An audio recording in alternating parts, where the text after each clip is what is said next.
Today we will learn how to create a circuit for parallel connection of LEDs. Before we begin, let's first look at all the components required for this activity. First, we take the breadboard and place it properly on the table. Next, we insert the first LED into the breadboard. Remember, the longer leg of the LED is the positive terminal and the shorter leg is the negative terminal. Now, we place the second LED on the breadboard in parallel with the first LED. In a parallel connection, all the positive terminals are connected together and all the negative terminals are connected together. Similarly, we insert the remaining LEDs on the breadboard, making sure that each LED is connected parallel to the others. After placing the LEDs, we connect resistor to the LEDs.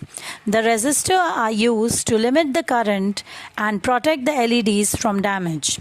Now, using jumper wires, we connect all the positive sides of the LEDs to the positive terminal of the battery through the breadboard.